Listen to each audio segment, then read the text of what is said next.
Sure.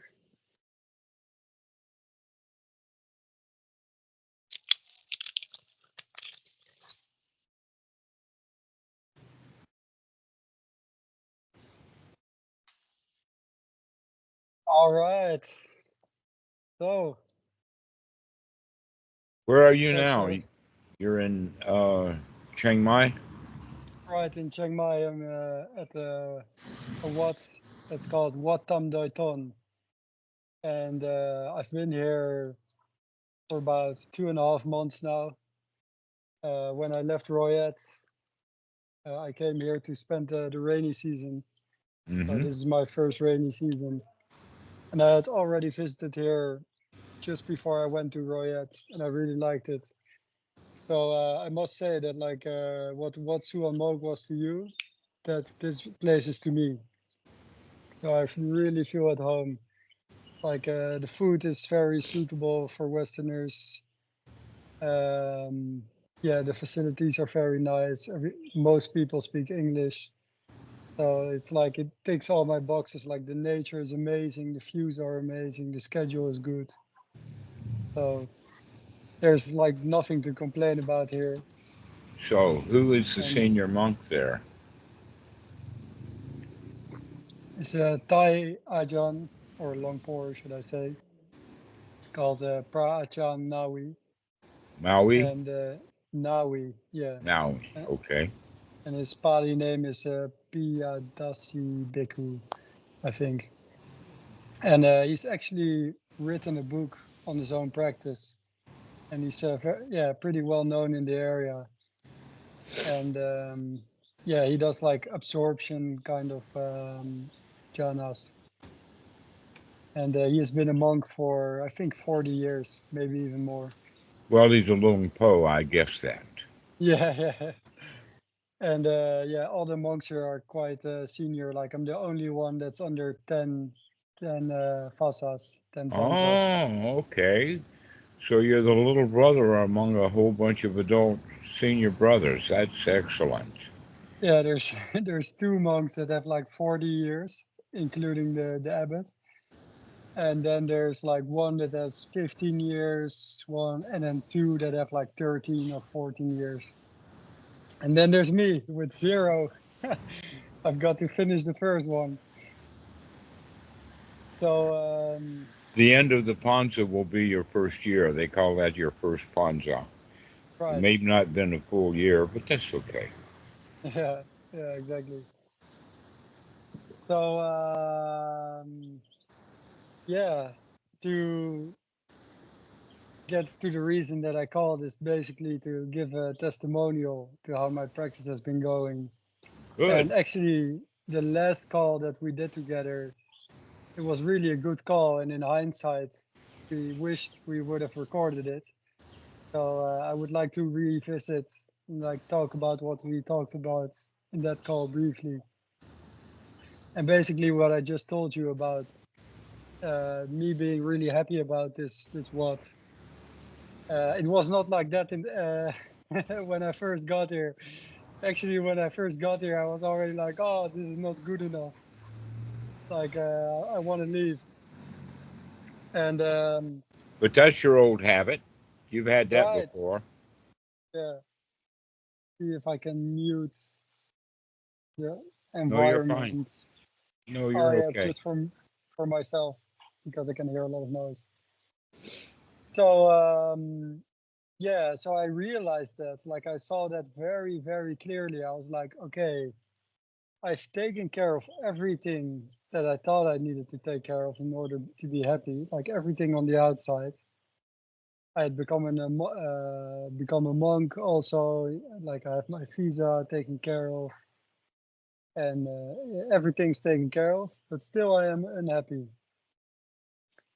And The mind is like that, isn't it?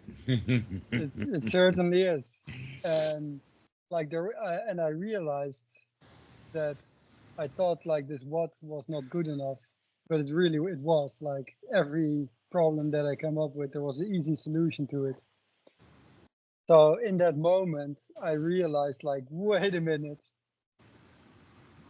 this is not something on the outside. It can be. this is 100% coming from my own mind. And that's basically seeing the second noble truth very clearly. Like, I'm responsible for my own crap. For some reason, that's a hard truth to actually learn.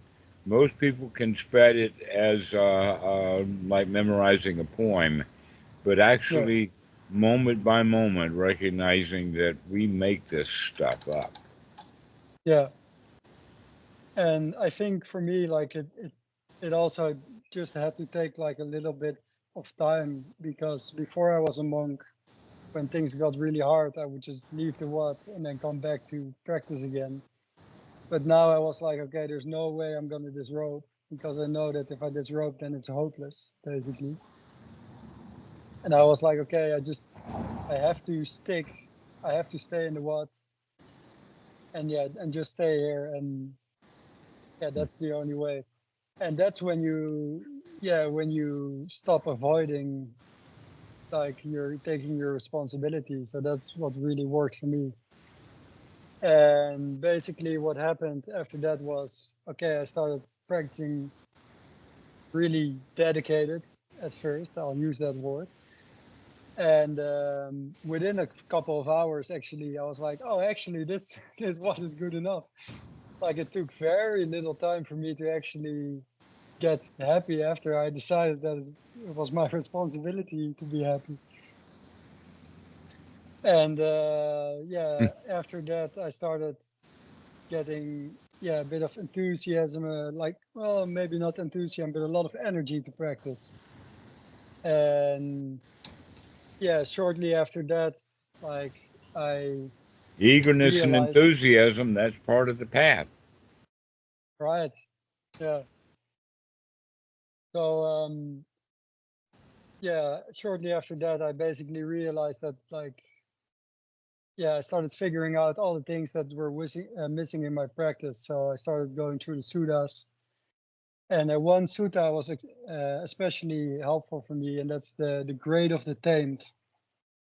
And basically, that's like all the practices preliminary to getting into like the first jhana. So it's like doing the sila, guarding the senses, moderation in eating, wakefulness. This one required quite a lot of experimentation for me, but I'll get back to that. And then also, of course, watching your body, like standing up, sitting, laying down, that kind of stuff. Yes, So becoming aware of your posture. Basically, learning to hold still. remaining centered, you mean? Mm-hmm. Well,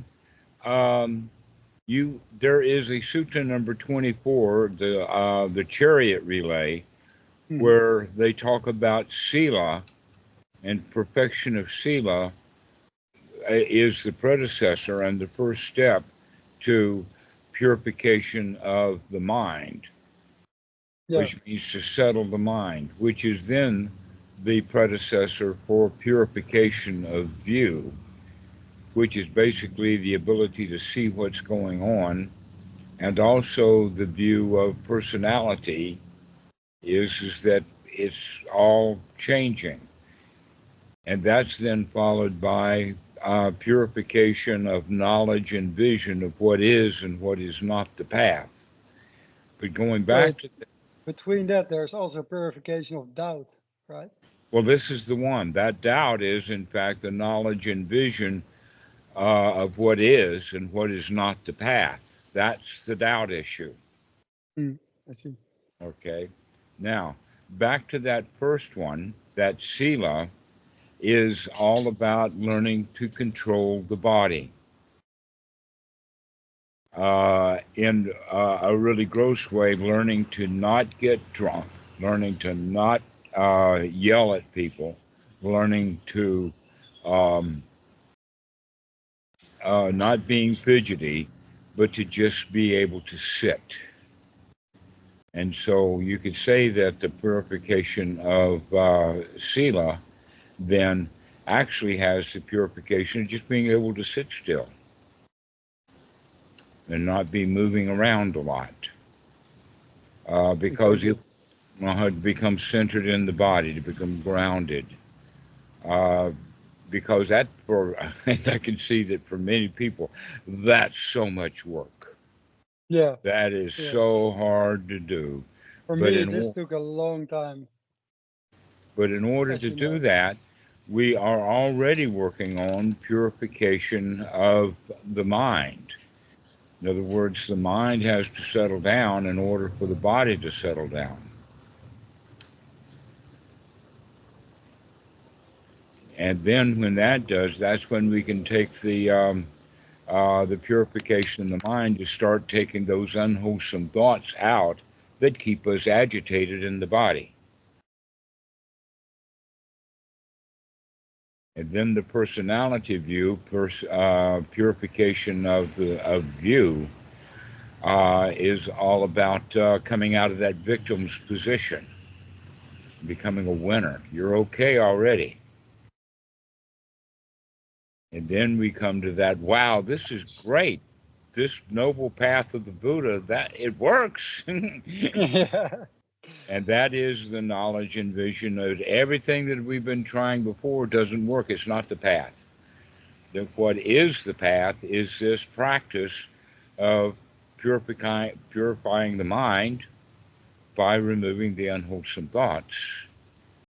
And that was what you were talking about in the first, that you, even though everything about the place was great, you still had, it's not good enough, unwholesome thoughts. And now that you're figuring that out, you can settle into that, wow, this place that you're at is home. It's great.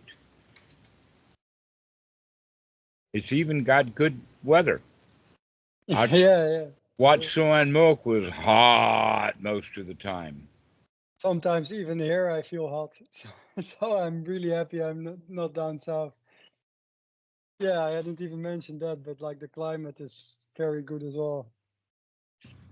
Well, the island life is good too. Nice breeze. It's Yeah. inland. It's like Wat Suan Milk. Now that's hot. It's only 6 kilometers from the ocean, Yeah.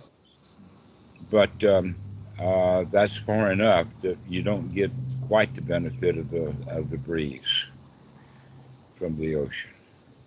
Right. But here on the Yeah. island, we're only like what, less than 2 kilometers from the ocean. Yeah, you're really close. Yeah. Is Michael still there?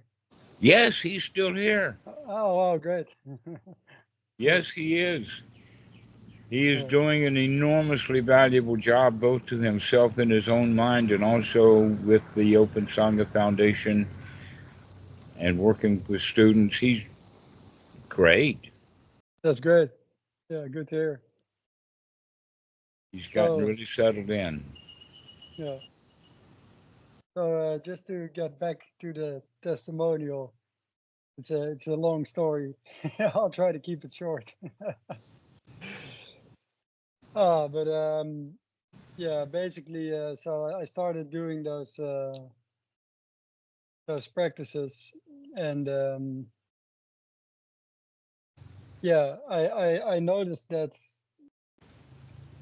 yeah, in order to get into the first jhana or into a happy place, like I had to stop taking the viewpoints. And it's weird that like you can tell me that really often, but you have to like, you just have to realize it for yourself, like Exactly. and yeah, the I was like, what's missing? And then I was reading again, Seeing with the Eye of Dhamma by Bhikkhu Buddhadasa, and there he Oh, mentioned it again. Dhamavitu's book. Yes, I know that Yeah, one. We've got it on the right. website. Yeah, that's where I got it from actually. And yeah, so there I read it again, and I was already like pretty well into practice. Things were going great. So then I started applying that, and I, for the first time, learned to sustain the first jhana for a while. And this also gave me a huge boost, to my confidence in my practice. And basically after that, it was every time I would have like an increase in my skills, an increase in my practice, so to say, I would afterwards fall into like a bit of a low mental state, like a bit of a depression or whatever, or like I would usually, like the day after, I would get like really sluggish, like when all the excitement wears off. And then I would find it hard to like start again. And sometimes I would feel like going into town just to eat at a restaurant. And that just to get out and do something else. And like watch a movie, whatnot. Uh-huh. So that's kind of what happened every time. And it would take me usually like 4 or 5 days before I would like feel so sick of it that I would start to practice again. But each time this happened, like it got a little shorter. I got a little better at managing it. And so after I learned to sustain the first jhana for a while, I had one of those periods. And then I really got back into it. And the eagerness to practice, which I had at that point, turned to enthusiasm. And then it turned to like, wow, I really, really love this. I really like it. Mm-hmm. And that's when that personality view, when I really realized like I am not the rules that I've made for myself and that I've gotten from the outside, and I can change. Like there's nothing permanent about myself. And this was a huge like revelation, like, oh, so I can actually just change my mind if I want to, and I don't have to be this character that is miserable, feels bad sometimes, not always, but Mm-hmm. quite often. So this was a really big wake up. But as soon as I realized that, I started clinging to it really, really hard. Good. And that So became one remark that I would have about that, and it's more for others listening to this video rather right. than you. But what I see you talking about is that some of the cycles that you're in have slowed down. That before, when we would have just one wholesome thought, it would immediately be followed by an unwholesome thought. Yeah. And that as you begin to practice and begin to apply the mind and sustain the mind, those cycles slow down so that you can have a few really good days followed by, let us say, a time that's got a lot of unwholesome thoughts in it until you can see those. And then you can say, aha, never mind, start again.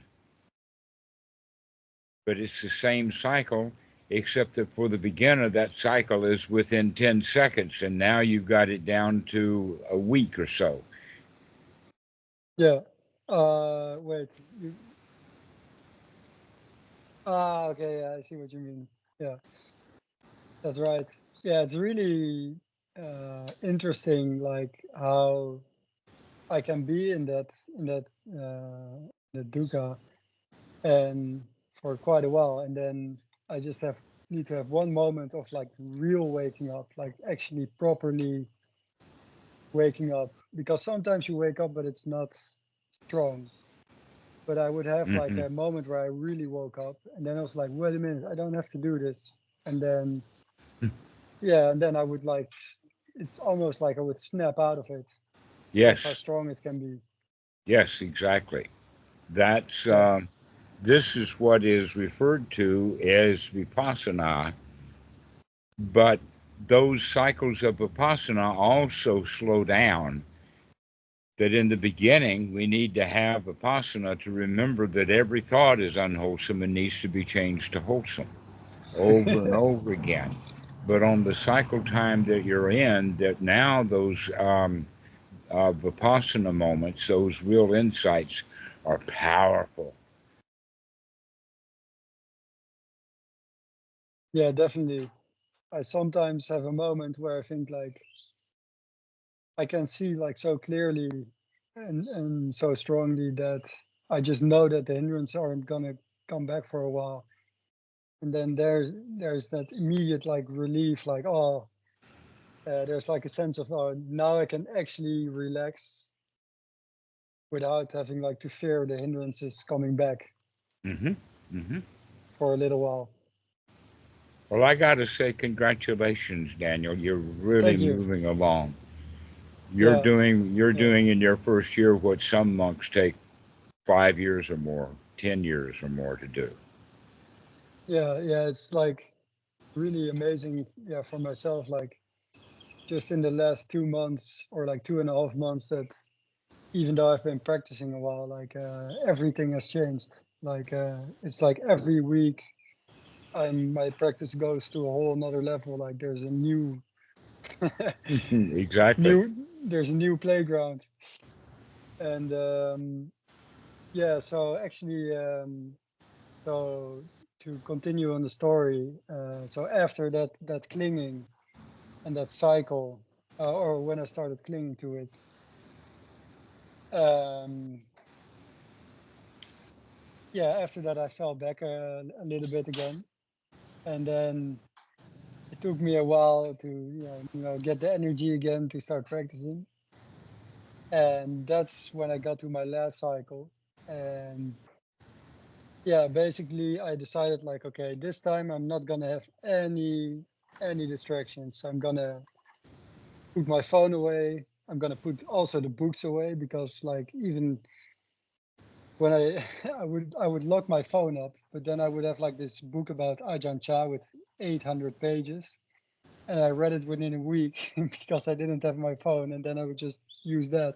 I realized now this is also not a good idea. So now I actually also didn't read any book. I was like, okay, I'm just gonna take reality as it is. I'm not gonna add anything to it. And I thought it would be really hard, but actually it was a huge relief within an hour. I was like, oh, I don't have to read a book.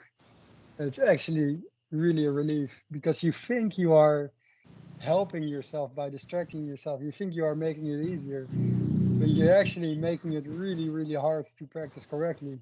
Hmm. And even though I already knew that intellectually, I thought it would be like too hard to try. So I just kind of worked my way up to it. But anyway, I did that. And really quickly, I got really strongly into the practice. And yeah, eventually, like, yeah, I would just be sitting, and then I would get into a really, really happy state. And then I would be tired, and I was like, I'm gonna go to sleep. And then, well, trying to fall asleep, I would be like, oh, this is so nice. And boom, like I would get so happy. And even sitting on the toilet, I would get so Hmm. happy. Like you just start to be like on the edge of going into the first jhana. I'm gonna use that word. Right. Well, Uh, in fact, the point that you're making now is covered in the Sabha Asava Sutta number 2 in the Majjhima Nikaya, where the Buddha talks about wakefulness. That even when it's tired and it's time to go to bed and time to go to sleep, still that mind is there. Wow, this is great. yeah, yeah, it's like yeah, I'm not gonna add anything to that. Yeah, about what I realized also about that is that yeah, at some moment I just realized I wasn't actually like sustaining the mind. I was reading like the Majjhima Nikaya number 126, and there the Buddha describes like all the deficiencies he had in his practice. Like he has like a long list of things that would take him out of samadhi. Hmm. And one of the things was inertia.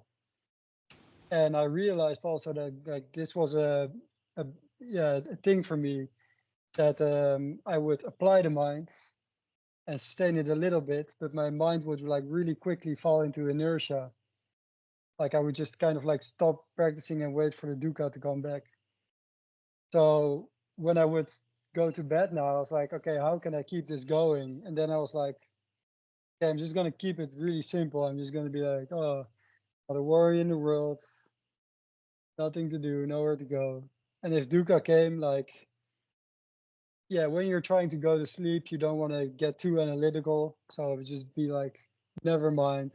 Never mind. Yeah. Because what I would do before was when I tried to sleep, I would still be like quite analytical, uh, trying to think like, oh, I don't have to think about that right now. Like, use a lot of words. And I feel like that doesn't really work when you're trying to go to sleep. You gotta keep it like real simple. Yeah. Hmm. Anyway, so yeah, so that gladness that I got It's really became, clear and self-evident. yeah, yeah, like it was really different from the first time I got it, because this time I could actually like really relax. I feel like, okay, now I'm so confident in my practice that I don't actually fear the dukkha, so I can actually like relax and just feel complete and feel like really, really complete. Like there's no actually feel like there's nothing to be done, Hmm. and really relax and not even have to practice that much. Just at a low pace, like keep letting the mind, because it was so easy, just one thought every couple seconds. And yeah, so that gladness persisted, and then I would get out of it for a little bit, but then I would wake up, and then after maybe 20 minutes, I would be back into it. And then that would last like for the whole morning, and then I would get out of it, but then I would get right back into it like maybe 2 hours later. So Mm. that's kind of where I'm at. Like this is how it has been for the last couple of days. So my attitude is that it will last, because I'm really like on top of it now. Like I really, yeah. For example, okay, I had my phone locked up in a storage box with a time lock for 7 days, and yeah, because it really helps. But normally, like when my when the safe would unlock, then before that I would get really anxious, because I would be like, oh, I'm gonna have my phone back, so that's dangerous, and I'm gonna be worried about yeah, maybe ordering too much things, watching videos, whatnot. And I would also like, and I also got the desire like, oh, I've been practicing a lot, like I want to go into the city, go to a restaurant. Like I got those same thoughts again. Hmm. And in the beginning, I felt a bit overwhelmed. I was like, still these thoughts.